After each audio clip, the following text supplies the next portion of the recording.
Olá, queridos, bem-vindos à quarta aula do trimestre, falando sobre os dons espirituais e ministeriais.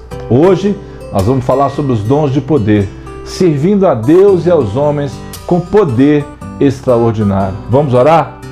Pai, somos gratos, Deus, e pedimos que o Senhor possa mesmo, Deus, cumprir em nós o Teu querer, Senhor.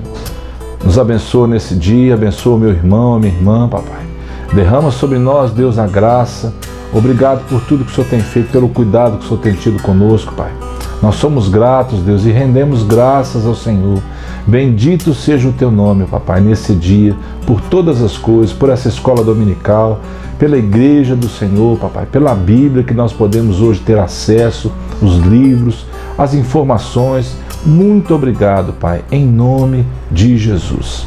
Amém, queridos? Vamos lá então ao texto áureo. A minha palavra e a minha pregação não consistiam em linguagem persuasiva de sabedoria, mas em demonstração de quê? Do Espírito e de poder, para que a vossa fé não se apoiasse em sabedoria humana, e sim no poder de Deus. A verdade prática. Os dons de poder são capacitações especiais em situações que demandam a ação sobrenatural do Espírito Santo na vida do crente. Receba nessa manhã poder do Espírito Santo, seja cheio, seja cheia, para fazer como Jesus fez, andou sobre as águas, que você possa andar sobre as tribulações, os problemas que têm vindo sobre a sua vida. Seja cheio da graça de Deus nesse dia, em nome de Jesus. Vamos lá? A introdução. Mais do que nunca precisamos de poder e graça para propagar as boas novas do Evangelho. O ministério terreno de Jesus foi marcado por inúmeros milagres, principalmente curas. A história eclesiástica comprova que a igreja do primeiro século também operou maravilhas no poder do Espírito Santo. Será que nossa prioridade tem sido servir a Deus e ao nosso próximo? É uma pergunta que devemos fazer para nós mesmos e nós vamos dar a resposta. Talvez de joelhos diante do Senhor, talvez com os braços erguidos para o alto, sabendo que Ele conhece o nosso coração, o nosso dia a dia. À medida que formos ativos em alcançar o mundo, tornamos-nos vasos que podem ser usados pelo Senhor. É um tema para se meditar, para realmente buscar de Deus uma solução. Se você não tem sido ativo, se você precisa ser mais ativo, peça ao Senhor para te ajudar, amado. Ele vai te ajudar. Amém? Algumas questões. Será que temos visto atualmente as manifestações dos dons de poder em nosso ambiente, no nosso dia a dia? Qual a frequência disto? Será a falta de conhecimento do assunto ou mau uso que alguns fazem das dádivas divinas? Não sei. Eu só sei que eu tento ver na minha vida os milagres de Jesus acontecendo. Por quê? Porque nós precisamos manifestar o reino de Deus para as pessoas. E isso, para nós, precisa ser prioridade. Amém? Lembra que semana passada nós falamos sobre os dons de revelação? Hoje nós vamos falar sobre os dons de poder, fé, as curas e a operação de milagres. E na próxima semana, se Deus nos permitir, vamos falar sobre os dons de elocução, que são a profecia, variedade de línguas e a interpretação de línguas. O dom da fé é definido biblicamente como o firme fundamento das coisas que se esperam e a prova das coisas que se não veem. Essa é a definição de fé. Deus é poderoso para fazer todas as coisas, sendo a nossa fé em Deus fundamental para as operações divinas entre os homens. O Espírito Santo concede aos crentes o dom da fé para que eles possam realizar coisas que transcendem a esfera natural, visando a edificação da igreja. Lembra quando Jesus multiplicou os pães? Os discípulos foram falar com Jesus que eles não tinham nada para comer. Jesus falou: dá vocês mesmos de comer a eles. Como é que os discípulos iam dar de comida para aquele tanto de gente? Jesus usou um poder sobrenatural e fez o quê? Multiplicou os pães. Mas existiam pães para serem multiplicados. Por isso a fé é tão importante. É na sua fé, é naquilo que você conhece de Deus e põe em prática da sua fé, que Deus vai multiplicar muitas coisas para você e para as outras pessoas. Lembra? Sobraram cestos de pães para cada discípulo. a princípio, para que eles pudessem entender que quando eles estão cuidando das coisas de Deus, Deus cuida do sustento deles a cada dia. Isso é fé. Olha o que Moisés disse. Moisés, porém, respondeu ao povo: não temais, aquietai-vos e vede o livramento do Senhor, que hoje vos fará, porque os egípcios que hoje vedes, nunca mais os tornareis a ver. O Senhor pelejará por vós, e vós vos calareis. Êxodo 14, 13 e 14. Lembra de Josafá? Nessa batalha não tereis que pelejar, tomai posição, ficai parados e vede o livramento que o Senhor vos dará. Os egípcios estavam no encalço do povo de Deus, e Moisés fala aquilo para eles. Deus livrou o povo. A Bíblia fala que não sobrou nenhum dos cavaleiros dos egípcios que iam atrás do povo. Nenhum. Um resumo para você. Fé, nós já falamos, é o firme fundamento das coisas que se esperam e a prova das coisas que não se veem. A fé salvífica, qual que é a diferença? Proveniente da proclamação do Evangelho. Esta fé leva-nos a receber a Cristo como Salvador. É a fé que você teve naquele momento que você entregou a sua vida para Jesus Cristo. Ela foi movida pelo Evangelho, pela notícia da Boa Nova, e ela frutificou na sua vida. E graças a Deus por isso. E o dom da fé? É a capacidade que o Espírito Santo concede ao crente para realizar as coisas que transcendem a vida natural.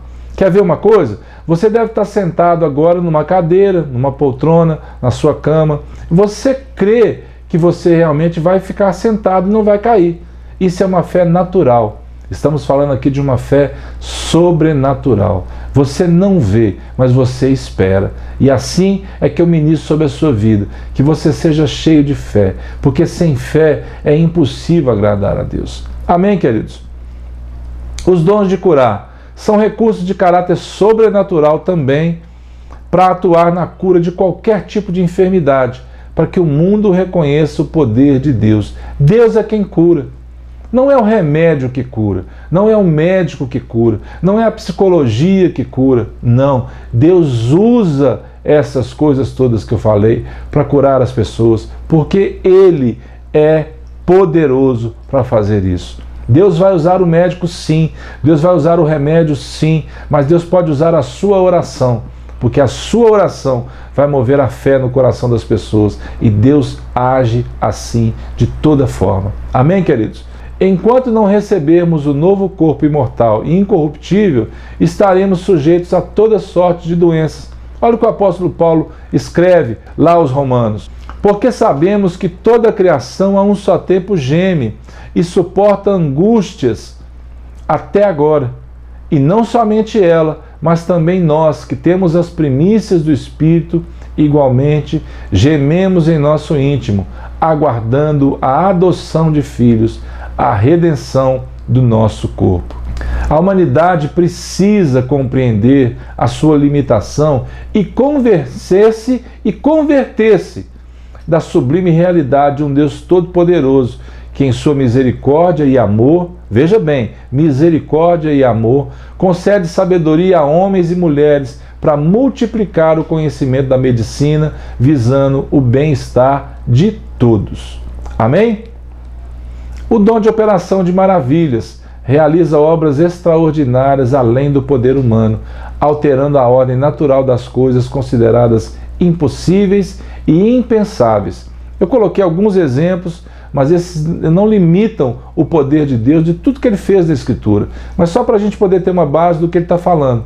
Jesus repreendendo o vento e o mar, a ressurreição do filho da viúva, né? Naquela cidade, Jesus passou para a cidade, viu o cortejo do velório, ela não pediu nada, ela não falou nada, e Jesus foi e ressuscitou o filho daquela mulher. Isso é maravilha. Isso é poder de maravilha que o Senhor fez. E Ele faz até hoje na nossa vida. A cura da filha de Jairo, né? A ressurreição de Lázaro. Lázaro, vem para fora. Meu Deus, quantas coisas Jesus Cristo fez, e ainda assim há pessoas que acham que isso passou, que isso acabou. Mas não acabou. Até hoje, Ele ainda faz na nossa vida, na minha vida, na sua vida, muitos milagres. O cristão não tem autorização divina para determinar, decretar ou exigir a cura dos enfermos. A nossa relação com Deus não se dá em forma de barganha. Lembra que eu contei para vocês aqui já sobre um irmão que disse que ia orar pela pessoa, se a pessoa não fosse curada, ele entregaria o ministério dele. Que bobagem, gente. Não faça isso não. Não barganhe com Deus, não negocie com Deus. O dom vem dele, está em você, você pode ser usado, mas tudo vem dele, por ele, para ele, são todas as coisas. Quem somos nós para exigir do Criador alguma coisa? Somos seres humanos limitados e falhos. Nossa responsabilidade é orar pedindo a cura. Quem sara o enfermo, de acordo com a sua soberana vontade, é o Senhor. Olha uma curiosidade.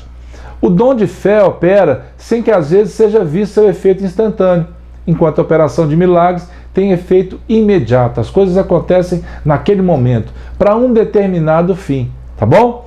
De certa forma, a fé sobrenatural é acessível a quase todos os crentes na igreja. E pela fé tudo podemos conseguir, porque tudo é possível ao que crê. Conclusão. Os dons de poder contribuem para legitimar a pregação do Evangelho. Infelizmente, há pessoas que querem utilizar essas dádivas para obterem lucros financeiros e enriquecimento pessoal. E nós bem sabemos como funciona isso. Que nós, a igreja, o povo do Senhor, façamos uso dos dons de poder para propagar o Evangelho de nosso Senhor e glorificar o nome do Pai no poder do Espírito Santo. Amém, queridos? Chegamos ao final de mais uma aula e que você possa mesmo absorver o que nós tentamos passar para vocês. Eu procuro absorver da revista o material que ela tem para nos entregar. Por quê? Para que nós possamos realmente completar o trimestre falando aquilo que a revista tem trazido para nós. Se você já se inscreveu no nosso canal, que você possa aproveitar os outros materiais que nós temos lá também. A palavra que nós ministramos na sexta-feira, os estudos no sábado, para que você possa compartilhar do Evangelho, da boa notícia. Então, ore, pregue o Evangelho, viva uma vida plena, inscreva-se no nosso canal. Um abraço, fiquem com Deus e até a próxima, em nome de Jesus.